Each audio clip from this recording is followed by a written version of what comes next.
What's up, guys? I'm Brown here for TheLines.com, PlayPicks.com. We're going to talk some Monday Night Football between the Colts and the Ravens. Got a pretty good amount rolling into this one. Couple of player props as well. While you're here, go ahead, subscribe to the channel. Everything do is absolutely free at The Lines, PlayPicks, everywhere we do. Everything's free.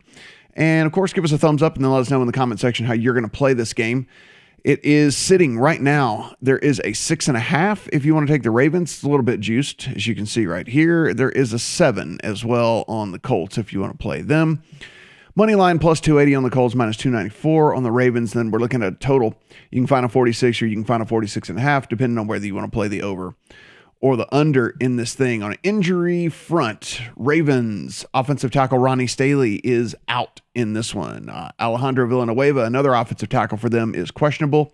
Safety Deshaun Elliott is questionable as well. On the Colts side of things, if you remember, Quentin Nelson, stud offensive lineman for them, he got moved to IR, so he's not going to be out there. Cornerback Rock Ya-Sin is out. Defensive end Kwity Paye is out. Offensive tackle Brandon Smith is out, and then running back Jordan Wilkins is out as well. Safety Kari Willis is questionable for this Colts team. I'll roll down here if you want to read a little bit about this thing. So listen, this is the Colts' third road game in a row. One of those weird scheduling quirks where they are the lucky recipient of having to play 3 road games back to back to back. So this is the third of the 3-game road stretch here for the Colts. So you look at this, and what we're going to get here is this Colts offense. Let's just face it. The Colts offense has been bad, and by nearly every single metric, every single advanced metric that we use. When we take a look at so let's run down this right. So 26th DVOA offense, 27th by Pro Football Focus. They're 30th in pressure rate allowed. So Carson Wentz is running for his life. 25th in pass block win rate, which backs that up, obviously. 24th in yards per play, 26th in yards per pass, 22nd in early down success rate, 22nd in points per play, 30th in red zone touchdown rate. You get it, right? Basically in the bottom, 10, 12, if not bottom 3 or 4 in nearly every single advanced metric and every single metric that we look whenever we're trying to grade these offenses, right? So the Colts has just not been very good. And it's been a couple of different things. This offensive line's been banged up. This offensive line has not performed as well. Of course, Carson Wentz has been banged up. This receiving core is just not very good. Doesn't really have any playmakers. So it's just been a pretty rough go at it for the offense here. But the Colts defense has actually been at least pretty good in one facet of the game, and that has been run defense. They have actually been pretty good. But the question is can Lamar Jackson actually pass now? When we kind of take a look at Lamar Jackson, he's averaging a career high 31 pass attempts a game, 269 yards per game right now. He leads the league in rate of completions to gain 20 or more yards. And a lot of that has to do with the fact that, one, yes, he's become a little bit more comfortable throwing the ball down the field. But two, Lamar Jackson extends plays, and that's, he creates plays. And what happens? It's hard to cover for a long time, right? And so when a play breaks down and he starts scrambling and kind of doing his thing, it's really hard to cover these NFL receivers for a long time. And so, a lot of these guys get behind and get open. He's averaging 9.3 air yards per completed pass as well. That's actually the highest in the NFL. So kind of like what we're looking at right now. It's a Colts defense is good against the run. They're 5th DVOA against the run. They are 5th, according to Pro Football Focus, against the run. But this pass defense, with Lamar Jackson seeming to have a better year this year, passing. This pass defense is 26th DVOA, 28th, according to Pro Football Focus. They're also 31st in pressure rate, so therefore he should have all the time in the world to pass here. 27th in yards per pass given up, 26th in early down EPA given up, and 26th in points per play given up. So they're good against the run, which, typically we'd been like, well, really super horrible matchup here for this Ravens team because all they can do is run. Well, all these injuries in the backfield for this team really forced them to start throwing the ball a whole bunch more and really forced Lamar Jackson to take a step forward. And so far he's answering the bell, he's doing everything he needs to do. And he's done really well so far doing all of that. On the defensive side of the ball for the Ravens versus this Colts offense, we talked about how bad this Colts offense has been. Well, what about the Ravens defense? Ravens defense is about middle of the pack right now. Perfectly honest, not one of the better ones, not one of the worst ones, about middle of the pack. 12th DVOA, 18th according to Pro Football Focus. They don't do anything particularly well. They don't do anything particularly bad. You know, that's kind of what this defense has been so far. That said, they're going to blitz you a ton. We do know that. They're one of the top 10 most blitz-heavy teams in the league. And they're actually getting pretty good pressure because of that. They're number 3 overall in the league in pressure rate. Well, where does Carson Wentz tend to really start to fall apart? When he's pressured a ton. So even though the defense doesn't do anything really, really well, they're not great against the pass, not great against the run, but they're not bad against the pass, not bad against the run. The one thing they do well is get pressure on the quarterback. And unfortunately, that doesn't bode very well for Carson Wentz, who is actually a fairly capable quarterback whenever he has a clean pocket, but not really whenever he gets pressured. That's when things really start to go wrong.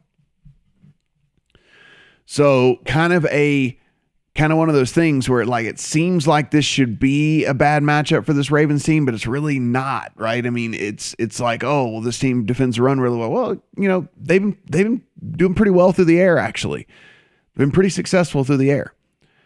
And you look, well, this Ravens defense isn't all it's cracked up to be. This Colts offense maybe can find their way. Well, you know, it's maybe. I'm never going to say completely no definitively, but it still doesn't bode up very well whenever you look at the pressure that Carson Wentz is likely to be facing in this, with a banged up offensive line that hasn't been able to get anything going all year anyway, even when it was healthy. So it just seems like a pretty bad matchup for me. So for me in this one, look, I have full disclosure. I have a lot of teaser legs rolling into this one. So I opened up a bunch of teaser legs this week, opened them up with the Vikings, opened them up with the Patriots, opened it up with the Cowboys, all of which are tied to this Ravens game as well. So I have the Ravens down to 1. I need it pretty badly. That said, if I didn't have these teaser legs going and there was a 6.5 available, I honestly think that this is definitely a touchdown better team. If I had to play this one way or the other, I would not be taking the points with the Colts in this thing. This Ravens unit, if you have to force Lamar to pass, listen, I'm coming around. I was not one of the guys that was a big Lamar believer, but the guy's proven me wrong, right? I mean, he's throwing the ball much better this year. And he's still doing the stuff that he does with his legs. He's already got over 40 rush attempts, and he's doing it very, very well. So, again, you could also open up a teaser leg and roll it in the next week as well, if you wanted to do that. If you wanted to take this thing down to 1, or, I guess if there's 6.5, you get it down to basically a pick 'em. And you can open it up into another teaser leg into week 5, right? Or into week 6, I should say. So that's another option to go about all this. So if I were you, that's the way I would play this on this line right here, is I would just open up a teaser leg. Either leave it open if your book allows that, or go ahead and pair it with your favorite teaser leg into week 6. The lines are out already. You'll be able to find something you like for sure. On the prop side of things, this is where I do have 3 different ones that I'm looking at this week. And so here's the cool thing about what we've got going on over here. Whenever you click on, you just go up here to NFL, click on Monday Night Football. When you do, it'll take you to this page, and then also has a little prop finder here. So what we'll do is type in Carson Wentz, and we'll roll down to Carson Wentz rushing yards. So it's sitting at 9.5, and we're going to play the over on 9.5. So here's the thing about Carson Wentz. He's kind of sneaky athletic. I'm pretty sure if you've seen him play whenever he's fully healthy, and it looks like these ankles, he was not listed at all in the injury report this week at all. I guess these ankles are back to being healthy again. He's actually pretty athletic and kind of sneaky fast. And he's been pressured so incredibly much that he kind of has to do things with his feet, right? He's been pressured on 47.4% of his dropbacks. That's league high. And what did I just say about the defense for the Ravens? They blitz at a top 10 rate as far as the league goes, and number 3 overall in pressure rate. So they're going to be in the backfield a ton. And what happens whenever you're doing all that is if you don't get home, it actually creates running lanes for these quarterbacks. And so when you blitz a ton, and if you don't happen to get, now they'll probably get they're going to get sacks along the way, But when they don't get home, it's going to find Carson Wentz some running lanes here. In games 1 and 2, when he had good ankles, he ran for 23 and he ran for 37 yards. And then even this last game, when he had 2 bad ankles, he still ran 5 times for 8 yards, right? So we only need 10 yards here against a super blitz heavy team where Carson Wentz is probably going to end up finding some running lanes to go. So I'm playing the over on 9.5 rush yards for Carson Wentz in this game. Second prop that we're looking at here, and this really just goes back to what we were talking about as far as his evolution as a passer and its passing yards for Lamar. And you can see you can get 223, and I'm playing the over on 223 and a half. If you look, this team has been, and Lamar specifically, has been so good on early downs, and like they're 4th in the league right now in early down success rate. They're 3rd in the league in early down EPA. And what that does is whenever you're in 2nd and 3rd and really short, it allows you to kind of open up the playbook more. It allows him to throw the ball down the field. And like I said, he's completing passes way down the field at a higher clip than he ever has in his career. And so you're getting here also in this Colts team, a team that is much better against the run than it is against the pass. Actually, exponentially better against the run than it is the pass. And so I actually think that this Ravens coaching staff is sharp. And so I actually believe that they'll take the path of least resistance, which even though they want to be a run first team, that they're going to throw the ball. And so, you look at Lamar, he's actually 5th in the league in yards per pass on the season. I know it doesn't feel like it, doesn't seem like it, but he is. And this is all happening with his receivers having dropped several chunk plays on the year as well. His stats would look so much better had he not had the drops that he's had so far. So I'm taking the over on 223 on Lamar Jackson. We're going to assume sharp coaching here. We're going to assume the path of least resistance. The path of least resistance is through the air against this Colts team. Last one we're going to look at is Paris Campbell. And I am going to take the under on, the 2.5 got juiced to hell. If you want to go this route because you feel a little bit more comfortable, the under 2.5, whenever I looked at this earlier, is far more appealing. But the under 1.5, even at the plus money, I still think is something we can look at here, maybe just a little bit smaller of a bet for us. Look, Paris Campbell is like just their speedster guy or whatever. In the 3 games he's played this year, he's gotten 3, 4, and 3 targets.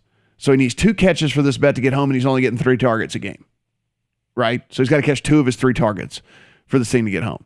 He is behind Pittman. He's behind Pascal. He's behind Doyle. He's behind Hines. He's behind Taylor in the pecking order of getting looks, right?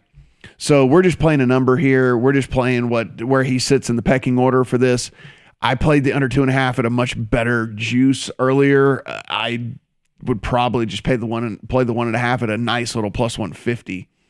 I think for me at this point, again, a guy that has only gotten 3, 4, and 3 targets in 3 games. He's got to get 2 catches. So he's got to catch 2 out of 3 targets that he's going to get. So plus money on the under 1.5. We'll take that every time. Maybe just a little bit smaller of a bet since this 2.5 got away from us with the juice here and all that. So we'll play the under 1.5 on the plus money, a little bit smaller. Over on Lamar passing yards, over on Carson Wentz rush yards. Open up a teaser leg with the Ravens as well. No play on the total seems about right to me in this one, guys. Again, as always, guys, we really appreciate the support here. Please go ahead and subscribe to the channel. We've gotten over 10,000 subscribers. What we're going to do with that is all of our subscribers here sometime in the next week or so, we're going to have this big giveaway. And as long as you're a subscriber, you're going to be eligible. So just need you to subscribe to the channel and do that. Thumbs up. And then let us know in the comment section. Do you agree with this? Do you not agree with this? You got some other plays you're going to play. Let the community know down in the comment section as well. Good luck on all your bets here on Monday Night Football.